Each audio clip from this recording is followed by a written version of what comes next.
All right, getting a workout in here, and just wanted to take a minute to talk about, like, what do you do when you seem like you're doing everything right when it comes to your nutrition, when it comes to your training, you're doing all the right things, eating healthy, you're watching your calories, you got your carbs, your proteins, your fats, you're dialing those in, you got your training in, you're getting your strength training in or your cardio in. It's like you seem like you're doing everything right, but your body still doesn't change.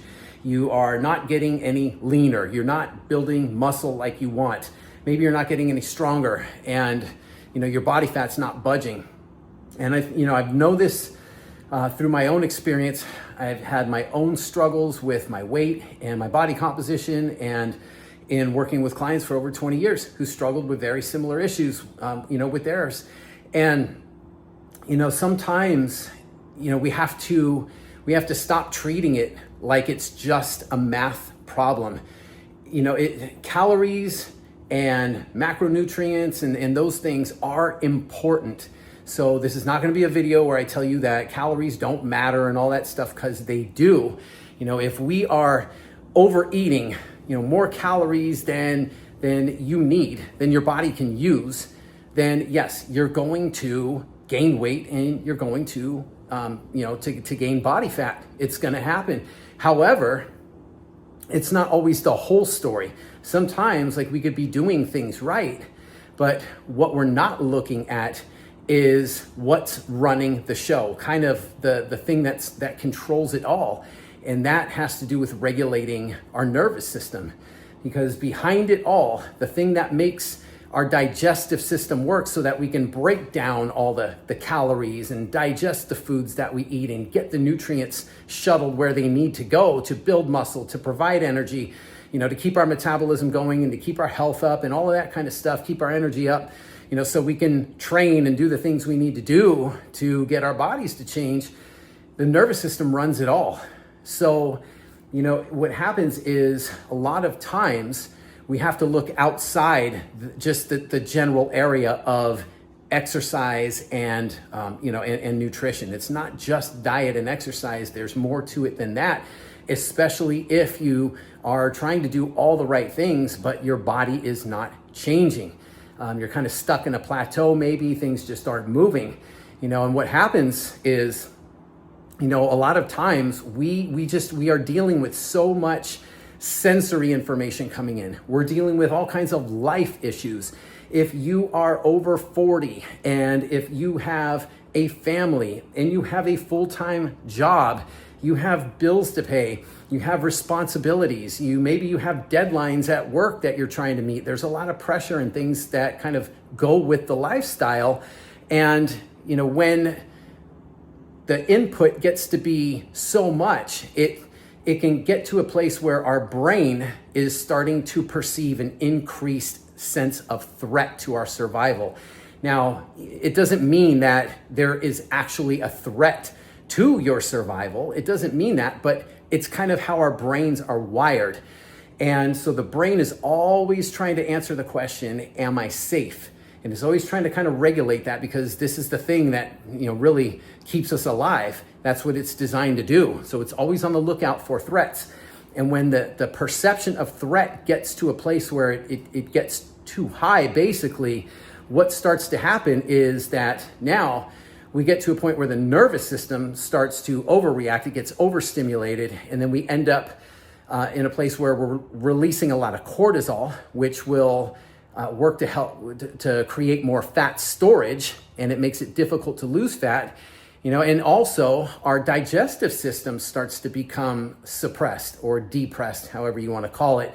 We don't digest food as well because, when you're under a high level of threat, the last thing you want to do, like if you are in a run for your life, you're not going to be concerned with digesting food. The body doesn't care about that. It cares about keeping you alive. So it'll suppress digestion. And so, basically, our digestive system could get backed up. It's kind of like a clogged sewer. And so, we don't get the nutrients that we need where we need it. And that affects metabolism. It affects everything. It's got far-reaching effects hormonally as well. So, case in point, some of the things that I found that work really well for helping to calm the nervous system are things like inhibition. So, when you are constantly under high levels of stress, when you're, always on the go, if you've got so many things going on and it seems like there's just never enough time to get things done, that type of thing where you're kind of in what we call a sympathetic overload. Some of the things that I found really well, and I trained a lot of clients who were like this, really busy business professionals who, worked 10-hour days, 12-hour days, had families to support on top of that. They were always on the go, going one meeting to the next, and just had such high levels of stress, did not sleep well. And so, some of the things I found are like things like eye cupping. Believe it or not, when our visual system gets taxed, it affects, everything else. So basically, our visual system gets tired, and the input that comes in through our eyes to reach the brain has to process what it means and everything. If our eyes get tired, sometimes it kind of creates a little bit of what we can call a blurred map. The brain has trouble interpreting what it is that's coming in, or it could just be an overload. And so it will shut down movement. It will shut down, a lot of different things, in an effort to basically keep us safe. So that's one of the things. Doing something like eye cupping to give ourselves a visual reset can help. Doing things like breathing drills. Breathing drills are a really good way to help calm the whole, through the respiratory system. We could calm that whole sympathetic overload and increase the parasympathetic nervous system, which helps to increase digestion. That's kind of our rest and digest branch of the nervous system, and that can help, especially when we're struggling to lose body fat. Another thing I find works really, really well for helping just to kind of to increase energy and to like boost mood as well as digestion is just simply walking, going for a 10 to a 20 minute walk, preferably if you get sunlight with it, even better. But that can work really well. Just a nice, easy walk as well. It's not like you're trying to pump up heart rate or anything like that. It's thinking about trying to calm your nervous systems, trying to calm everything down. That works really well. And I think there's one other thing, I'm just not thinking of it right now, but those are a few things though that I find work really well. And then, the secret with them really is consistency. It's not going to work if you just do it like, a couple of times. It's more of, we have to constantly give the brain and the nervous system enough input through these types of activities where the brain starts to sense that this is coming in, and it starts to sense safety coming in. It's like signals of safety coming in through the sensory system.